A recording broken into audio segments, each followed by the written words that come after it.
자, 이번엔 3번에, 이제 66페이지 3번에 단기 투자 자산이라는 게 나와요. 자, 그래서 내용 보시면 회사가 단기적인 투자 목적으로 단기 금융상품, 단기 매매 증권, 단기 대여금 및 유동자산으로 분류되는 매도 가능 증권, 만기 보유 증권 등을 보유하고 있는 경우에 그 자산을 통합하여 단기 투자 자산으로 공시할 수 있다. 자, 공시할 때는 우리 아까 앞에서 배운 현금 및 현금성 자산처럼 단기 투자 자산으로 공시를 할 수 있다는 얘기입니다. 그 안에 단기 금융상품, 단기 매매 증권, 단기 대여금, 그 옆에 단기 대여금 및 유동자산으로 분류되는 매도 가능 증권, 만기 보유 증권, 요거는 조금 이따가 뒤에서 설명할게요. 그래서 첫 번째 나오는 게 단기 금융상품이에요. 자, 1번에 내용 보시면 금융기관이 취급하는 정기예금, 정기적금 및 기타 정형화된 금융상품으로 기업이 단기적 자금 운용을 목적으로 보유하거나 보고기간 말로부터 만기가 1년 이내에 도래해야 된다. 자, 여기가 좀 조심하셔야 되는 게 아까 현금성 자산은 취득 당시의 만기가 3개월 이내였죠?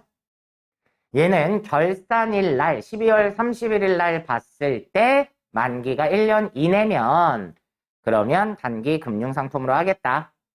정기예금, 정기적금은 설명을 드렸고요. 기타 정형화된 금융상품이라는 것도 저번에 잠시 설명드렸어요. 어떤 게 있었죠? 아까 대표적인 게 아까 그 얘기예요. CD 같은 거. 정형화된 만들어져 있는 거 있죠? 양도성 예금증서라든지 CMA 통장이라든지 뭐 MMF라든지 이렇게 만들어져 있는 금융상품을 기타 정형화된 금융상품이라고 얘기해요. 자, 요런 것들을 결산일 현재 1년 이내면 뭘로 하겠다? 단기 금융상품이라고 하겠다. 근데 밑에 내용 계속 한번 보시면 회계기간 중에 정기예금, 정기적금은 각각 계정을 설정하여 회계 처리를 하지만 발생 빈도가 거의 없거나 비교적 소액일 경우에 단기 금융상품이라는 통합 계정을 사용하기도 한다. 그 얘기예요. 근데 여러분들 시험에 등장을 하는 건 정기예금, 정기적금 이런 식으로 사용을 하시면 돼요. 그냥. 근데 그리고 공시할 경우에도 단기 금융상품으로 통합하여 표시한다. 그러니까 앞에서 말한 대로 비교적 소액이거나 발생 빈도가 별로 없을 때 정기예금, 정기적금 이렇게 쓰지 말고 그냥 단기 금융상품으로 해라. 뭐 이런 뜻이에요. 근데 여러분들은 대부분 그냥 정기예금, 정기적금으로 볼 거예요. 자, 요런 것들을 단기 금융상품이라고 하고 자, 67페이지 보시면 단기 대여금 vs 뭐 해갖고 단기 차입금 이렇게 나와 있죠? 반대되는 개념으로. 단기 대여금이 뭐였었죠? 1년 이내 돌려받기로 하고 대금을, 돈을 빌려준 거. 그게 단기 대여금이었어요. 자, 그 다음에 단기 매매 증권 나와 있고 유가증권의 의 이렇게 나와 있는데 자, 그럼 유가증권에 대한 설명을 좀 할게요. 자, 내용 먼저 간단히 보고 유가증권의 의미 그다음 의 그래갖고 유가증권이란 재산권 또는 재산적 이익을 받을 자격을 나타내는 증권을 말한다. 회계에서 유가증권은 주식, 사채, 국채, 공채를 말하고 어음과 수표는 유가증권이 아니에요.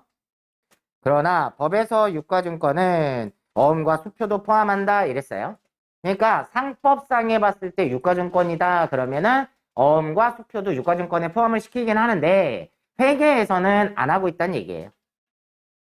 자, 밑에 유가증권은 증권의 종류에 따라 지분증권, 주식하고 채무증권인 사채, 국채, 공채로 분류한다. 회사가 유가증권에 투자하는 이유는 회사의 여유자금을 투자하여 이익을 얻을 수 있으면서도 자금이 필요할 때 즉시 매각하여 현금화할 수 있기 때문이다. 뭐 이런 얘기가 나와요. 자, 넘어가 보시면 그 T계정에 그런 내용이 나와 있는데요. 자, 그럼 이걸 이해하기 전에 먼저 설명을 좀 들으시는 게 좋을 것 같아요.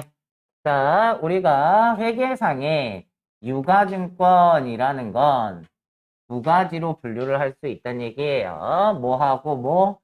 주식이라는 지분증권과 채권이라는 채무증권으로 구분을 할 수 있다는 얘기예요. 자, 그랬을 때 사는 사람 입장이에요. 산 사람. 주식을 발행한 사람의 입장이 아니고 채권을 발행한 사람의 입장이 아니라 우리는 사는 입장으로 설명을 드릴 거예요. 나중에 뒤에 가면 발행하는 입장을 설명을 또 하기도 할 건데 지금 당장은 우리가 사는 입장에서 봤을 때 주식은 어떠한 목적으로 샀느냐에 따라서 세 가지로 분류를 할 수 있다는 거예요. 자, 주식을 단기간의 시세 차익을 목적으로 샀다 그러면 단기 매매 증권이라고 할 거예요. 그래서 단기간의 시세 차익을 목적으로 취득을 하게 되면 계정 과목을 단기 매매 증권으로 하겠다 이 뜻이에요. 단기간의 시세 차익이 있으려면 수시로 매매가 가능해야 돼요. 내가 사고 싶을 때 사고 팔고 싶을 때 팔 수 있어야 돼요. 그래서 단기 매매 증권이 되려면 조건이 뭐가 있어야 되냐면 시장성이 있어야 된다 이렇게 얘기를 해요. 자, 시장성이 있어야 돼요. 자, 그런데 우리가 채권도 마찬가지로 어떠한 목적으로 샀느냐에 따라서 세 가지로 분류를 하고 있는데 똑같은 형식이 하나 있어요. 똑같이 단기 매매 증권이라고 하고 얘도 똑같이 단기간의 시세 차익을 목적으로 채권을 구입했다. 그러면 뭐가 되는 거예요? 단기 매매 증권이 된다. 이런 뜻이에요.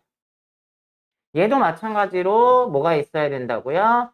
시장성이 있어야 돼요.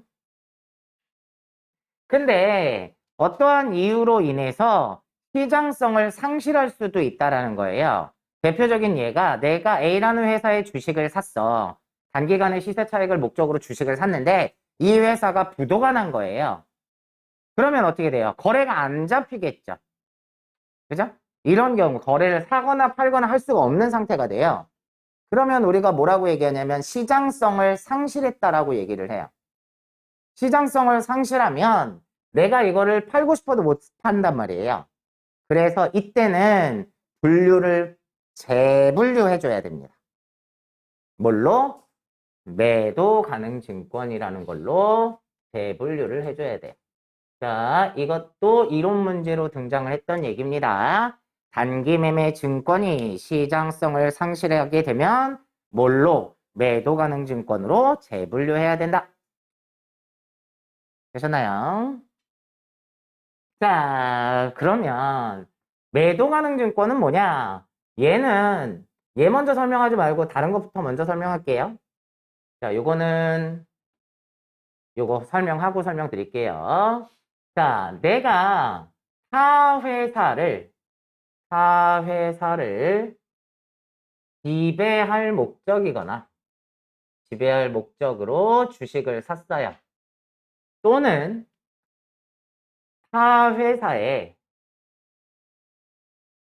중대한 영향력을 미치는 회사에 대해서 구입을 했을 때는 뭐라고 하겠다? 지분법 적용 투자 주식이라고 하겠다. 이렇게 얘기를 해요. 자, 매도 가능 증권은 주식을 샀는데 단기간의 시세 차익을 목적으로 할 것도 아니고 사회사를 지배할 목적이나 중대한 영향을 미치지 않는 경우에 매도 가능 증권으로 하겠다는 거예요. 보셨나요? 그래서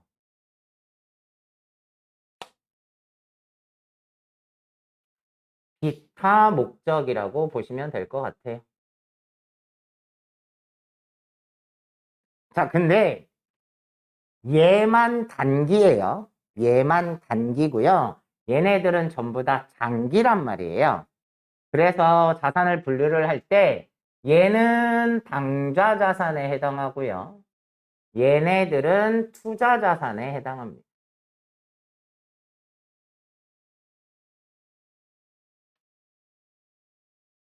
자, 이 얘기는 예전에 한번 설명을 드리긴 했어요. 내가 타 회사를 지배할 목적으로 그 회사의 주식을 사모은다.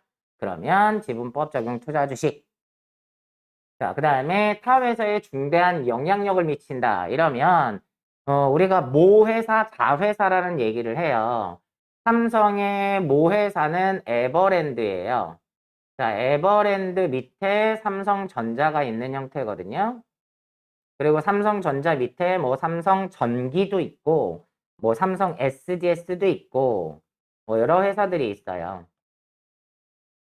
자, 그런데 삼성전자 입장에서는 에버랜드의 말을 잘 들어야 되겠죠? 얘가 엄마니까, 그죠? 얘가 모 회사고, 얘가 에버랜드의 자회사니까. 그럼 에버랜드에서 삼성전자의 주식을 가지고 있으면 그게 뭐가 된다는 거예요? 지분법 적용 투자 주식이 된다는 얘기입니다. 이해되셨나요? 그게 사회사에 중대한 영향력을 미치는 경우라고 보는 거예요. 되셨나요? 자, 다음에 채권도 마찬가지입니다. 채권도 단기간의 시세 차익을 목적으로 채권을 사면 단기 매매 증권이라고 하고, 자, 만기 보유 증권이라는 게 있어요. 얘는 무슨 목적이냐? 처음부터 나는 이 채권을 만기까지 보유할 의도만 있다고 되는 건 아니고요. 능력이 있는 경우. 그러니까 만기까지 보유할 의도와 능력을 가지고 채권을 샀다. 그럼 만기 보유증권이라고 하겠다는 거예요. 그냥 만기까지 내두면서 뭐만 받겠다는 거예요. 그냥 이자나 받겠다. 이런 뜻이에요. 자, 마찬가지로 채권을 사긴 샀는데 단기 매매 증권이나 만기 보유 증권으로 분류하지 않는 경우에 매도 가능 증권으로 하겠다는 얘기입니다.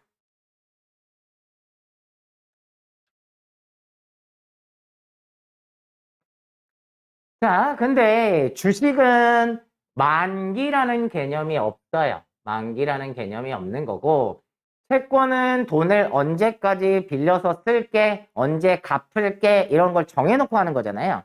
그러다 보니까 얘는 만기라는 개념이 있는 겁니다. 조심하셔야 될 게, 그러면 주식 중에 만기 보유 증권이 있을 수 있나요? 없다는 거죠. 왜? 주식은 만기의 개념이 없으니까. 이해되셨나요? 그래서 시험 문제, 이론 문제로 등장했던 내용이에요. 주식 중에는 만기 보유 증권이 있을 수가 없다.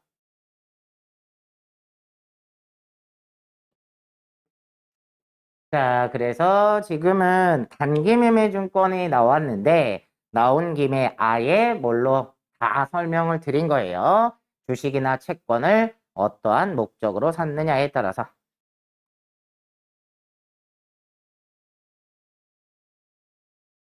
자, 지금 당장은 뭐만 잘 기억을 하시면 돼요. 단기 매매 증권은 단기간의 시세 차익을 목적으로 한다.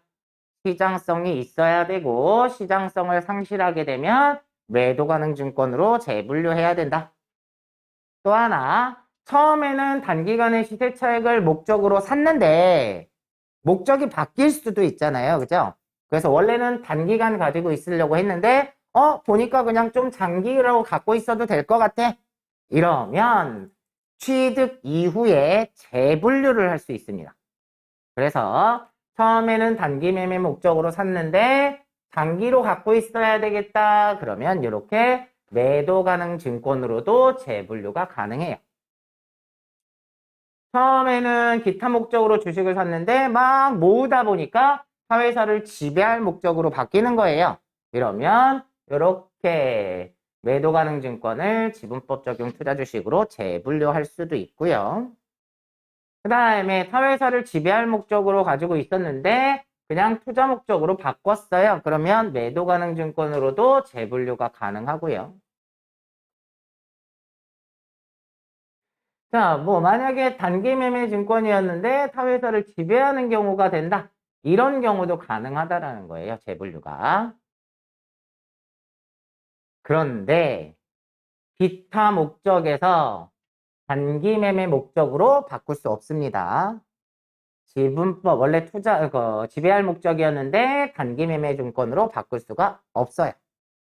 그래서 재분류 안 되는 건 매도 가능 증권이 단기 매매 증권으로 재분류가 안 되고요. 지분법 적용 투자 주식도 단기 매매 증권으로 재분류가 안 됩니다. 자, 얘네도 마찬가지예요. 처음에 단기간의 시세차익 목적으로 채권을 샀는데 단기간 가지고 있어야 되겠다. 가지고 있어 보자. 그러면 이렇게 또 재분류가 가능하고요. 자, 기타 목적이었는데 그냥 만기까지 가지고 있어야 되겠다. 그래서 이렇게 만기 보유증권으로도 가능하고 원래 만기까지 가지고 있었는데 아이고 처분해야 되겠다. 그래서 이렇게 매도 가능 증권으로 바꿀 수도 있고 마찬가지로 단기 매매 증권에서 이렇게 만기 보유 증권으로 이렇게 재분류도 가능하다는 거고 아까 말한 대로 채권도 단기 매매 증권으로는 못 바꿔요. 재분류를 못 해요. 뭐 주식을 사서 갖고 있다 보면 목적이 계속 변동이 생길 수 있잖아요. 그죠? 그런 거에 대한 재분류를 설명을 드린 겁니다. 자, 그 내용이 지금 69페이지에 그 표처럼 그려놨는데 그런 얘기고요. 자, 69페이지의 위쪽에 그 유가증권의 분류 위에 보면 간단히 저기 채권과 주식에 대한 비교를 해놨어요.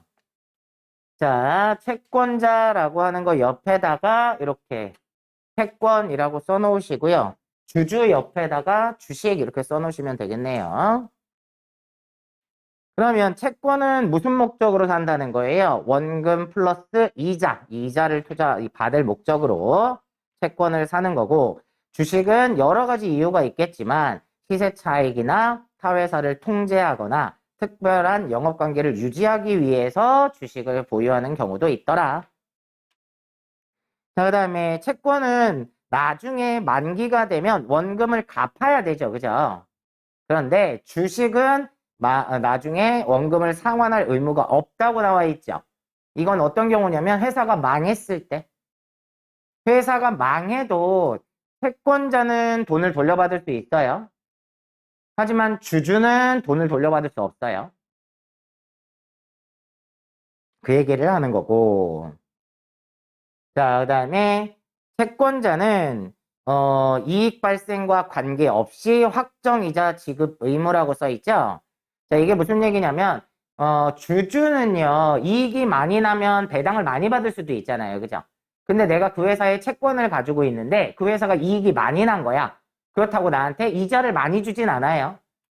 이자는 그 사채라는 증서에 몇 퍼센트를 지급하겠다고 찍혀서 나와요. 그래서 액면 이자율이라고 얘기를 하는데 액면에다가 이자를 몇 퍼센트 줄게요 라고 찍어서 나오는 거라서 이 회사가 돈을 잘 벌든 못 벌든 똑같은 이자를 받는 겁니다. 근데 주식은 배당을 회사가 잘 되면 돈을 많이 벌면 배당을 많이 줄 거고 그죠? 만약에 돈을 못 벌면 배당을 못 받을 거고 이러한 형태다 이 얘기예요. 그 다음에 경영권 참여 여부라고 해서 의결권이라고 하죠. 자, 채권자는 경영권이 없는 거예요. 주식은 경영권이 있는 거죠. 그래갖고 내가 주식을 가지고 있으면 그 회사 주주총회에 가서 난 이런 게 마음에 안 들어요 라고 거라는 거예요. 자, 그 다음에 회사 해산 시의 권리. 아까 그 얘기랑 똑같은 얘기예요. 회사가 망해도 채권자는 돈을 받아요. 그러니까 일반적으로 회사가 망했다 그러면 회사의 자산을 다 처분을 해가지고 부채부터 먼저 갚아요. 그렇게 하고 남은 걸 가지고 주주들한테 나눠주게 된다는 거죠. 그 내용이 밑에 나와 있는 거예요. 되셨나요? 그래서 주식과 채권에 대한 차이점을 조금 설명을 한 거고. 자, 넘어가 보시면 70페이지에 그런 설명이 나와 있어요. 단기 매매 증권, 그래서 단기간 내에 매매 차익을 목적으로 취득한 유가증권으로서 매수와 매도가 적극적이고 빈번하게 이루어지는 것을 말한다. 이런 경우에 단기 매매 증권. 자, 매도 가능 증권은 단기 매매 증권 또는 만기 보유 증권으로 분류되지 아니한 유가증권을 말한다. 요거 조금 수정할게요. 이거 이렇게 말하면 안 돼요. 이거 시험 문제도 이게 나와가지고 제가 이건 틀린 얘기다라고 얘기한 적이 있거든요, 이거. 자, 매도 가능 증권은 주식이 될 수도 있고 채권이 될 수도 있잖아요. 그쵸? 근데 얘네는요, 단기 매매 증권 또는 만기 보유 증권으로 분류되지 아니한 유가증권을 한다. 말이 좀 안 되죠?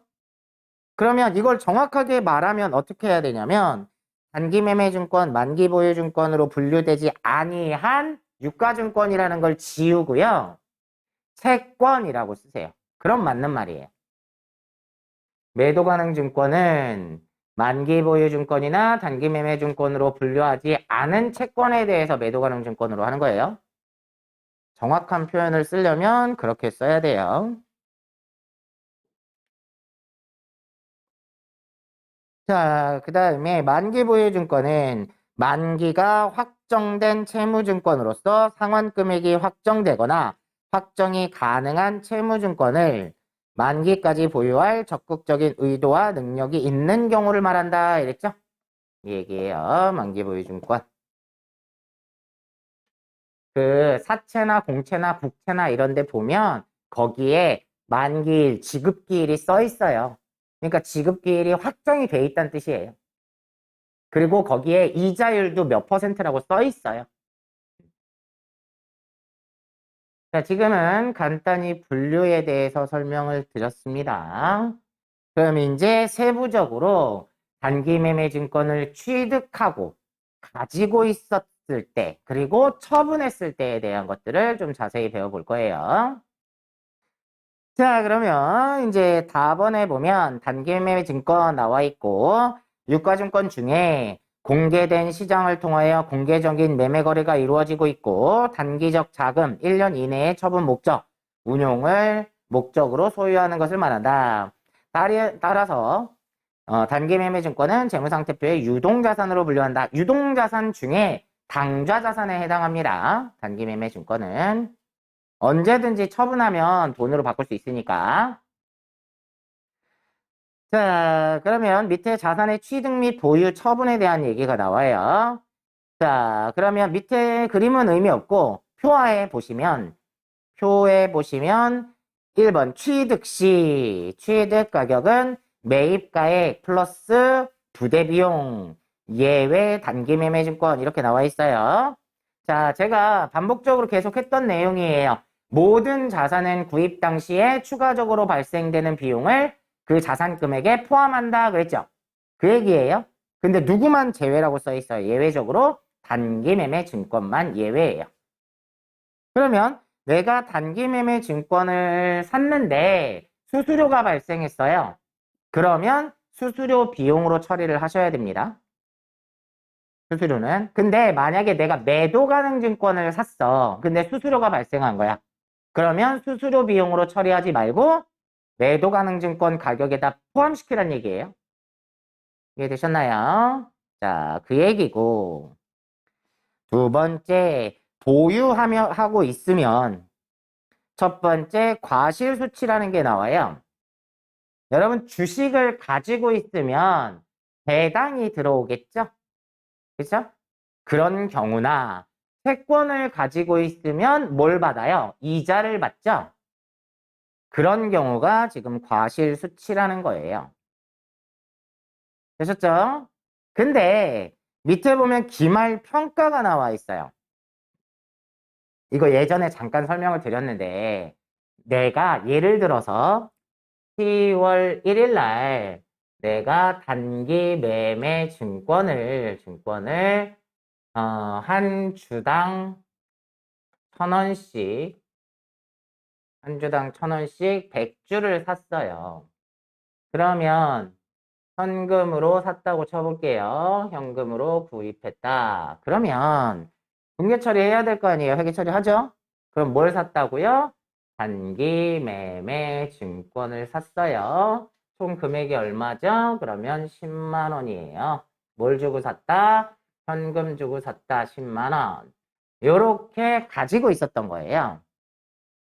그리고 나서 쭉 지나다가 결산일이 됐어요. 결산일이 되면 이 단기 매매 증권을 그대로 10만 원으로 재무상태표에 써야 되는 게 아니라는 거예요. 왜냐면 얘네는 계속 가격이 변동하죠. 그죠? 주식이라는 건.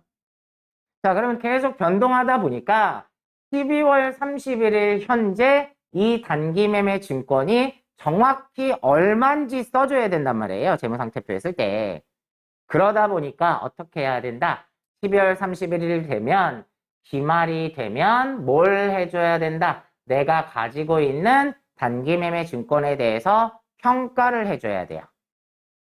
자, 이 평가라는 말이 시가를 알아본다 이렇게 아시면 돼요. 시가를 알아봤어요. 그래서 시가 공정가치라는 말을 쓰기도 해요. 자, 옆에 보시면 원칙은 공정가치 평가라고 써 있죠? 그러면 얘를 기말에 평가 알아봤더니만 얘가 지금 한 주당 1,000원씩 주고 샀었는데 한 주 가격이 한 주당 1,100원으로 오른 거예요. 자, 그러면 여러분들이 재무상태표에 쓸 때 1,000원이라고, 아니 10만 원이라고 써야 돼요? 11만 원이라고 써야 돼요? 11만 원이라고 써야 되죠? 그러면 자산을 증가시켜줘야 된단 말이에요. 그래서 차변에 단기 매매 증권이라는 자산이 10,000원이 늘어났다 이 뜻이에요. 되셨나요? 그런데 얘가 왜 늘어난 거라는 거죠? 시가가 올라가서. 그럼 시가가 올라가면 회사 입장에선 이익이에요, 손해예요? 이익이죠. 이익 난 만큼 자산이 증가한 거잖아. 그래서 대변에다가 단기 매매 증권을 결산일이라서 평가를 해봤더니 이익이 났더라. 얼마? 10,000원. 그래서 자산이 10,000원 증가했다. 이렇게 기말에 평가를 해서 회계 처리를 해줘야 된다는 얘기입니다. 자, 얘 실기시험 문제로 잘 나와요. 실기시험 문제로. 자, 어려운 얘기는 아니에요. 일단 결산일이 되면 내가 가지고 있는 단기 매매 증권, 물론 단기 매매 증권만 하는 건 아니에요. 매도 가능 증권도 해야 되고 하는데 지금 단기 매매 증권만 설명을 일단 하는 거니까 단기 매매 증권을 10만 원 주고 예전에 샀었는데 그럼 장부에 10만 원이라고 써 있단 말이에요. 그런데 내가 결산일 날은 정확한 금액을 표시해 줘야 되니까 시가 공정가치를 알아봤더니 얼마로 1,100원으로 올랐더라. 그러면 10만 원이 아니라 11만 원으로 표시를 해줘야 되니까 10,000원을 증가시켜줘야 되는 거예요. 되셨나요? 그럼 반대의 경우 한번 해볼게요. 만약에 12월 31일 날 기말에 평가를 해봤더니 공정가치가 한 주당 800원이라고 가정해볼게요. 800원으로 떨어진 거예요. 자, 일단 요거 무시하고 1,000원 주고 샀었는데 800원으로 떨어졌더라. 그럼 그만큼 자산이 감소했겠죠? 그러면 대변에 뭐가 없어졌어요? 단기 매매 증권의 가치가 떨어졌죠? 얼마만큼 떨어진 거예요? 2만 원어치가 떨어진 거예요. 그죠? 200원씩 100주. 그러면 값어치가 떨어졌으니까 자산이 감소하는 거고 얘 자산이 왜 감소했다는 거예요? 단기 매매 증권을 뭐 했더니 평가했더니 손실이 났더라. 이렇게 2만 원. 이렇게 회계 처리해 주시라는 거예요. 되셨나요? 자, 이게 기말 평가라는 겁니다. 자, 다음 세 번째 나오는 게 이제 얘를 처분해 보는 거예요. 처분. 자, 요걸 가지고 그냥 해볼까요? 자, 이제 얘를 처분을 해볼게요.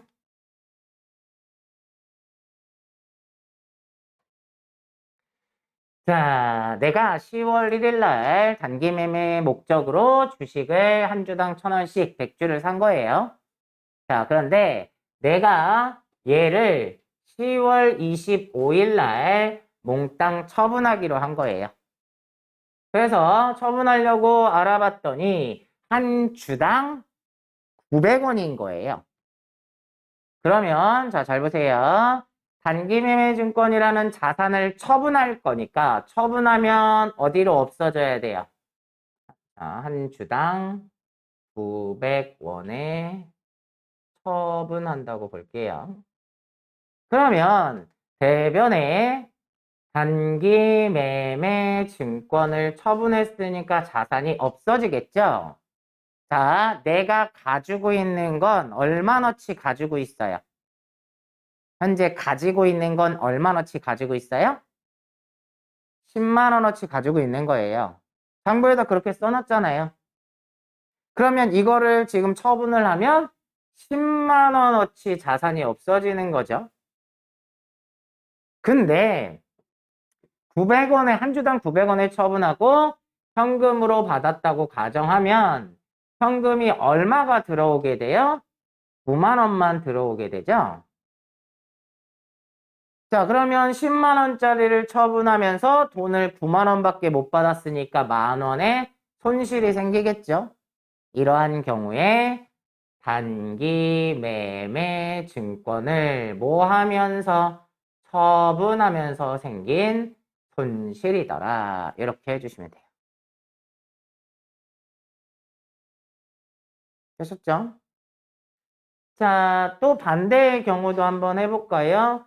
10월 25일 날 얘를 한 주당 1,200원에 처분했다라고 볼게요.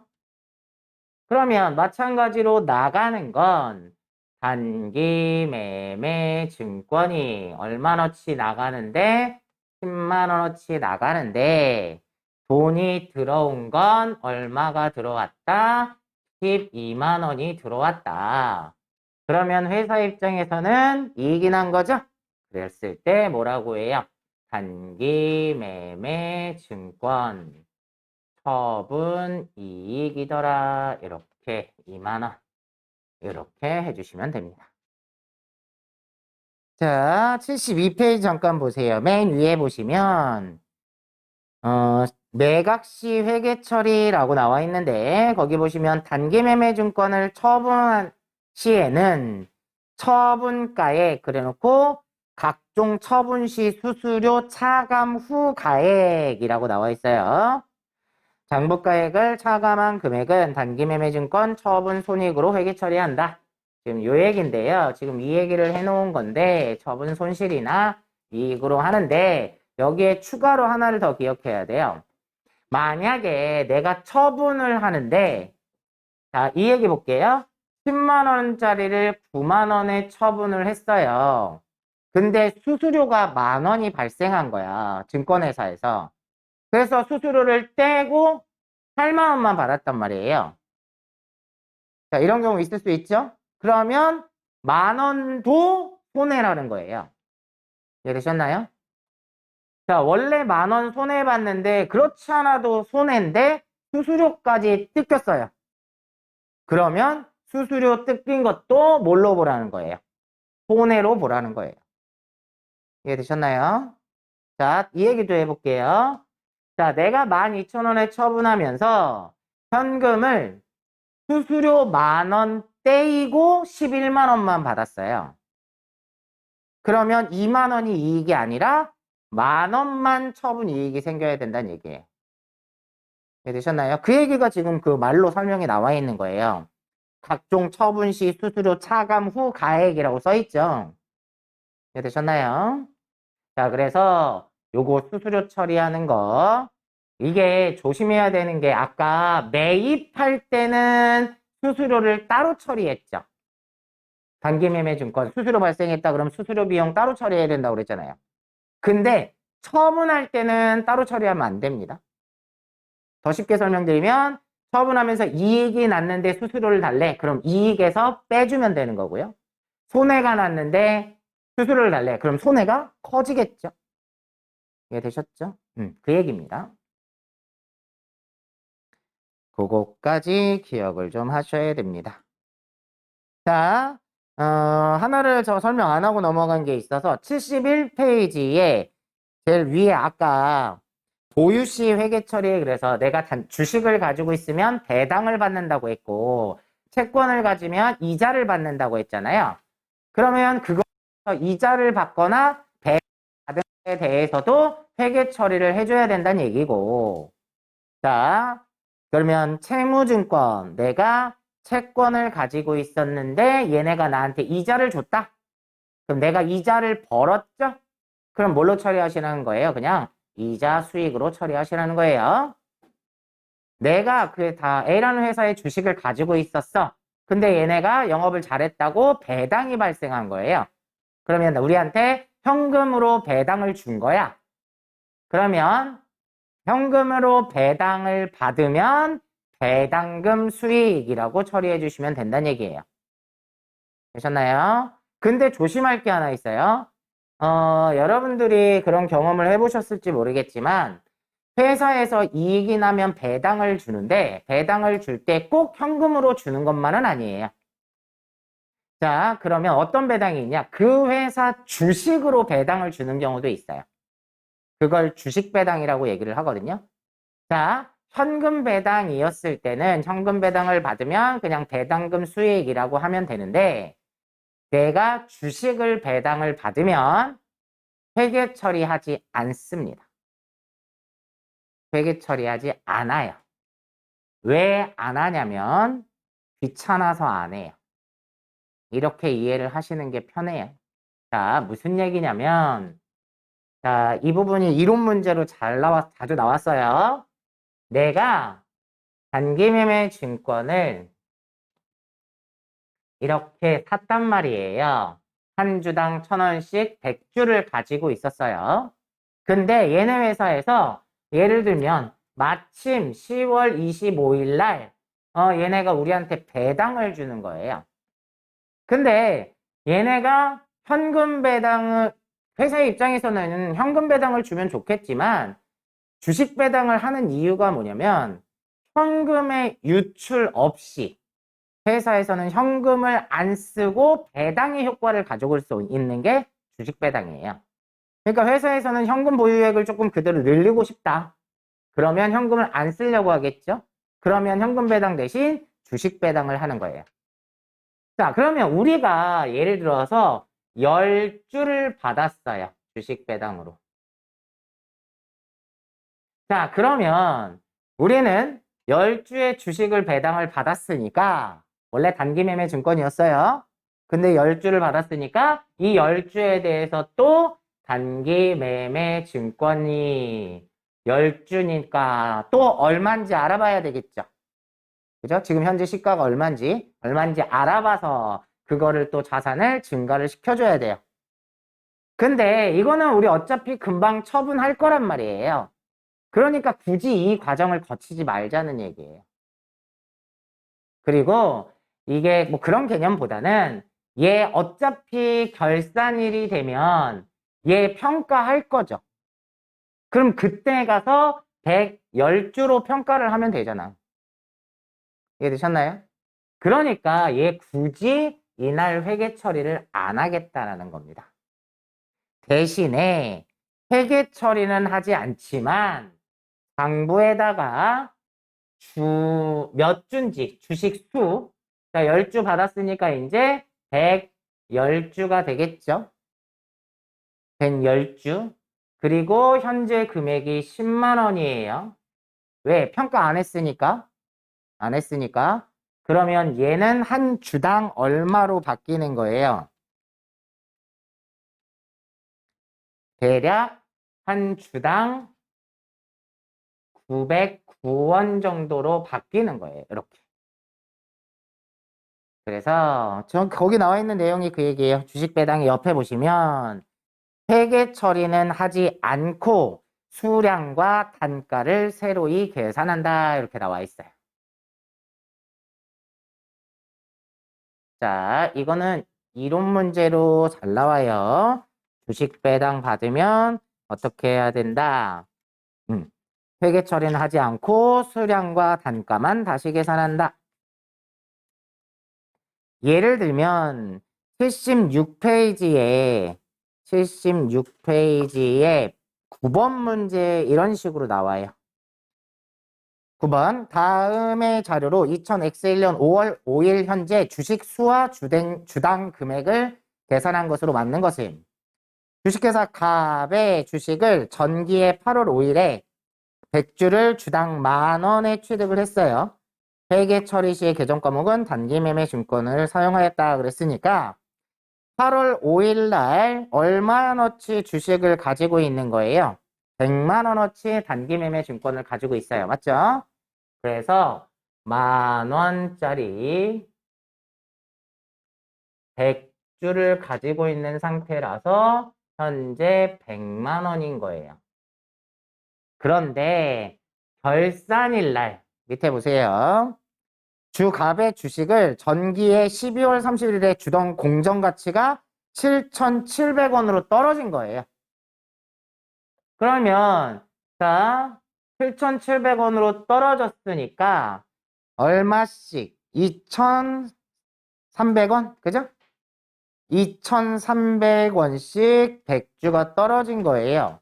그러면 대변으로 단기 매매 증권이 23만 원이 떨어졌어요. 왜 떨어졌죠? 단기 매매 증권을 결산일이라서 평가를 해봤더니 손실이 났더라. 23만 원. 이렇게 처리를 했겠죠? 되셨나요? 그러면 나는 이제 얼마어치 주식을 가지고 있는 거예요? 7,700원짜리 100주를 가지고 있는 거예요. 그래서 77만 원. 맞죠? 여기까지. 근데 5월 5일에 무상으로 주식 10주를 수령했대요. 주식 배당을 받으면 회계 처리는 하지 말고 뭐만 하라고 그랬어요? 수량과 단가만 바꿔주라고 그랬죠? 그러면 7,700원 아니 단가를 바꿔야 되니까 나는 현재 77만 원어치 주식을 110주 가지게 되는 거예요. 그러면 단가가 얼마로 바뀌는 거예요? 7,000원짜리 110주를 가지게 됩니다. 그래서 정답이 몇 번이라는 얘기예요? 3번이 답이 된다는 얘기입니다.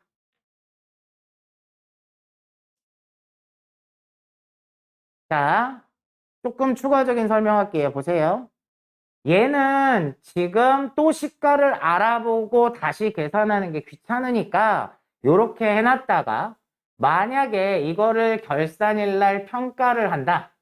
그러면 뭐 한 주당 가격이 8,000원이더라 이러면 이때 이 배당받은 10주도 평가 이익에 포함이 될 거예요. 어차피 이때 가면 튀어나올 거니까 지금은 그냥 두자는 거예요. 이해되셨나요? 자, 그래서 회계 처리는 따로 안 하겠다는 얘기입니다. 어차피 튀어나올 거니까. 자, 그래서 3번이 답이 되고 10번의 문제 보세요. 이런 식으로도 문제가 나와요. 다음 중 유가증권을 보유함에 따라 무상으로 주식을 배정받은 경우에 회계 처리 방법은 그래서 아까 얘기했죠. 장부가액을 증가시키는 회계 처리는 하지 않고 수량과 단가만 다시 계산한다. 그래서 답이 2번이 되겠죠. 자, 이런 식으로 문제가 등장합니다. 예제 2-4번에 나와 있는 단기매매증권에 대한 회계 처리를 한번 쭉 연결해서 문제를 풀어보도록 할게요. 자, 1번부터 볼게요. 주식회사 백두의 거래에 대하여 분개하시오. 자, 2020년 10월 31일 단기간의 시세 차익을 목적으로 주 한라의 주식 100주를 주당 10,000원에 매입하고 당좌수표를 발행하여 주고 증권회사에 매입 수수료 10,000원을 현금 지급하다 그랬네요. 자, 그러면 회사는 지금 뭘 샀다는 거예요? 단기 매매 증권을 샀다라는 거죠. 자, 얼마너치 산 거예요, 지금? 100주 한 주당 10,000원씩. 그러니까 100만 원어치 샀네요. 자, 그리고 당좌수표를 발행해 줬대요. 그러니까 어디에서 돈 빠져나가요? 당좌 예금에서 돈이 빠져나가겠죠. 그리고 수수료가 발생한 거예요. 10,000원. 그래서 현금으로 지급했대요. 그러면 단기 매매 증권이니까 수수료 비용을 사용을 해야 되고요. 10,000원. 현금으로 10,000원을 지급했다. 이렇게 분개하시라는 겁니다. 자, 참고로요. 만약에 내가 단기 매매 증권이 아니라 단기 투자 목적으로 샀다. 그러면 뭐라고 붙여야 되는 거죠? 매도 가능 증권이라고 붙이는 거예요. 보셨나요? 근데 매도 가능 증권으로 하게 되면 수수료를 어떻게 하라고 그랬어요? 포함시키라고 그랬죠. 그러니까 얘는 101만 원으로 회계 처리하셔야 됩니다. 그리고 나머지는 똑같죠? 당좌 예금에서 100만 원이 빠져나가고 현금으로 10,000원이 나갔다. 이렇게 해주셔야 된다는 얘기입니다. 자, 참고로 좀 설명을 드린 거예요.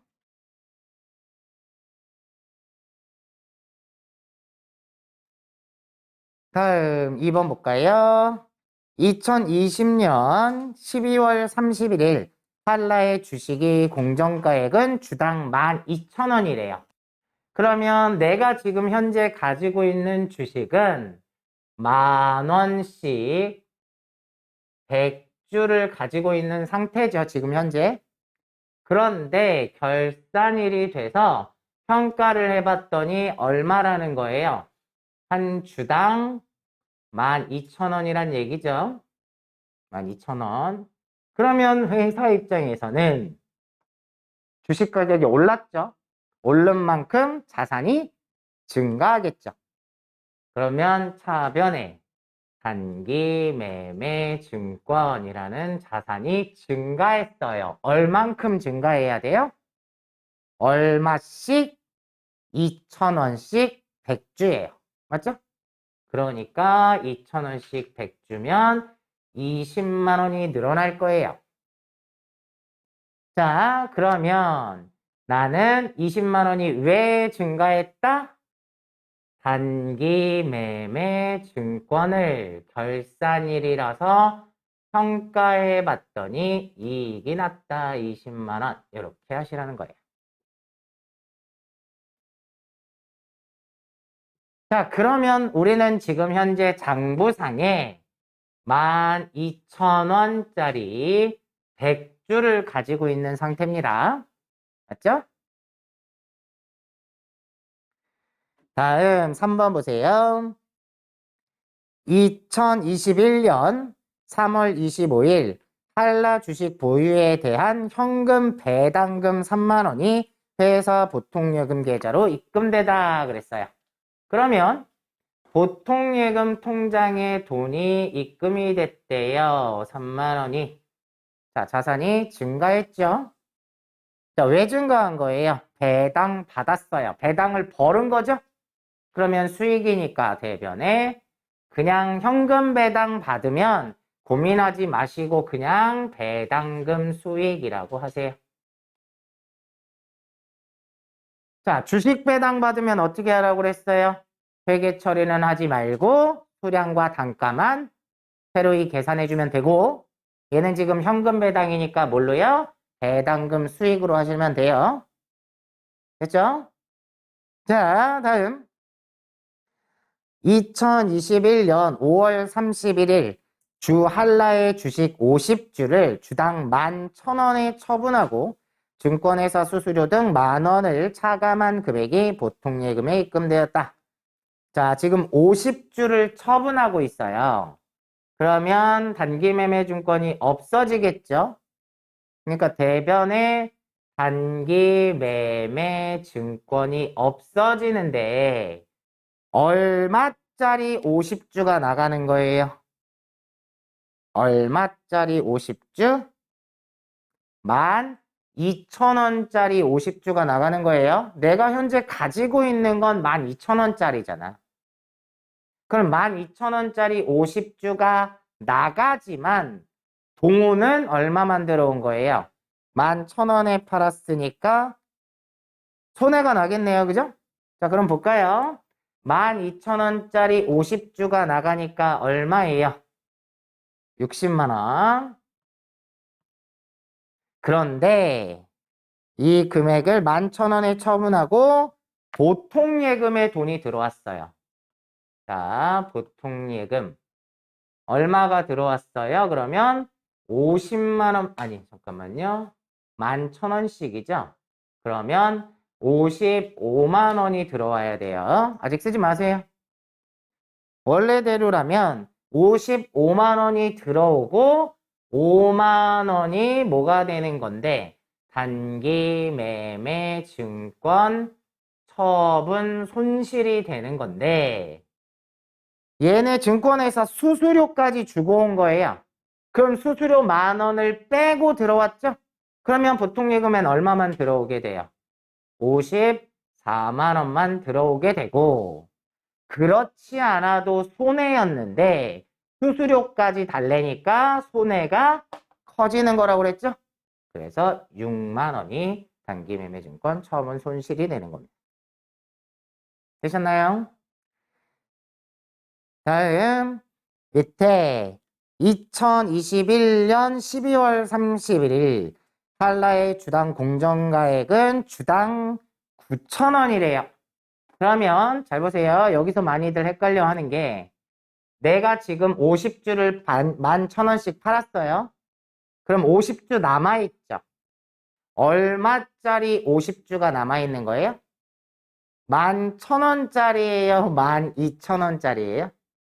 12,000원짜리 50주가 남아있는 거예요.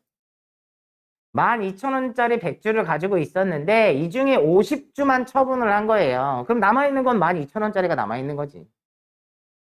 되셨나요? 근데 얘가 얼마로 떨어졌어요? 또 9,000원으로 떨어졌어요. 그럼 자산이 감소하겠죠? 대변의 단기 매매 증권이 3,000원씩 50주예요. 맞죠? 3,000원씩 떨어졌어요. 주당 50주가. 그럼 15만 원이 줄어들고 이 자산이 줄어든 이유는 단기 매매 증권을 결산일이라서 평가를 해봤더니 손실이 났더라. 15만 원. 요렇게 해주시라는 얘기입니다. 시험 문제 이렇게 연결돼서 쭉 몇 문제가 나오진 않아요. 그런데 대부분 뭐 이론 문제로 나올 때는 한 2개 정도만 연결돼서 나와요. 참고로 이제 뒤에 또 문제 풀다 보면 또 나오게 되니까. 자, 근데 요거 하나만 더 추가로 설명드릴까요? 이게 지금 50주를 11,000원에 처분한 경우잖아요. 근데 똑같이 문제만 바꿔볼게요. 13,000원에 50주를 처분하고 수수료 10,000원을 제외하고 들어왔다. 이러면 똑같은 문제인데. 자, 단기 매매 증권이 나가는 건 60만 원어치가 나가고 그러면 보통 예금에는 원래 13,000원씩 50주면 65만 원이 들어와야 돼요. 그죠? 맞죠? 그런데 수수료 10,000원 빼고 들어왔으니까 64만 원만 들어오는 거고 4만 원이 뭐가 되는 거예요? 단기 매매 증권 처분 이익이더라. 이렇게 되셨나요? 혹시나 해서. 자, 그래서 아까 했던 얘기가 그 얘기예요. 처분 손실이 났는데 수수료까지 달래. 그러면 손실이 커지죠. 이익이 났는데 수수료를 달래. 그러면 이익이 줄어들겠죠. 그 얘기를 하는 겁니다. 되셨나요?